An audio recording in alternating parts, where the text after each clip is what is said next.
हाँ, आप सही सुन रहे हैं। ट्रंप एक फ़ोन कॉल से ये युद्ध रुकवा सकते हैं। ईरान के राष्ट्रपति पद के एक अधिकारी माजिद फरहानी ने शुक्रवार को CNN को बताया कि अगर अमेरिकी राष्ट्रपति डोनाल्ड ट्रंप इजरायल के नेतृत्व को ईरान पर हमले रोकने का आदेश देते हैं तो ईरान के साथ कूटनीति फिर से आसानी से शुरू की जा सकती है। उन्होंने कहा, ईरान नागरिक संवाद में विश्वास करता है, प्रत्यक्ष या अप्रत्यक्ष रूप से महत्वपूर्ण नहीं है। उन्होंने कहा, राष्ट्रपति ट्रंप इजरायलियों को केवल एक टेलीफोन कॉल करके आसानी से युद्ध रोक सकते हैं। उन्होंने ईरान की स्थिति को दोहराते हुए कहा कि जब इजरायली बम ईरान पर हमला कर रहे हैं तो बातचीत असंभव है। फरहानी ने कहा कि ईरान परमाणु संवर्धन को रोकने के पक्ष में नहीं है, जिस पर तेहरान का जोर शांतिपूर्ण उद्देश्यों के लिए है, लेकिन उन्होंने कहा कि रियायतें संभव हैं। उन्होंने कहा, शायद ये कम हो सकता है, लेकिन हम इसे रोक नहीं सकते।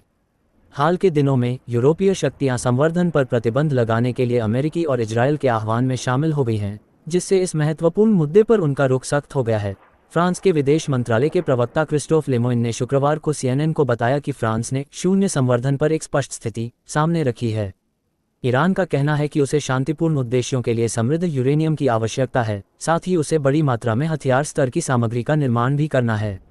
ईरान पर हमला करने का फैसला करने से पहले 2 सप्ताह की बातचीत की खिड़की खोलने के ट्रंप के फैसले ने ईरान और इजरायल के बीच शांति समझौते के लिए एक पतली अगर असंभव राह पेश की है। शुक्रवार को जिनेवा में ईरान, ब्रिटेन, फ्रांस और जर्मनी के विदेश मंत्रियों के साथ साथ यूरोपीय संघ के विदेश नीति प्रमुख के बीच बातचीत हुई। संघर्ष शुरू होने के बाद से इस तरह की पहली पुष्टि की गई आमने सामने की बैठक। ट्रंप प्रशासन की ओर से लगातार आक्रामक संदेशों के बाद इसने संभावना खोल दी है कि सैन्य कार्रवाई को टाला जा सकता है। वास्तव में ट्रंप का अपना खेमा ईरान के खिलाफ सीधे हमले को आगे बढ़ाने के बारे में पूरी तरह से विभाजित दिखाई देता है। फराहानी ने कहा, अगर अमेरिका युद्ध में शामिल होता है तो बहुत सारे विकल्प हैं और वे सभी विकल्प सामने हैं। शुक्रवार को तेहरान की सड़कों पर सरकार समर्थक प्रदर्शनों में इजरायल और अमेरिका दोनों के खिलाफ गुस्सा देखने को मिला।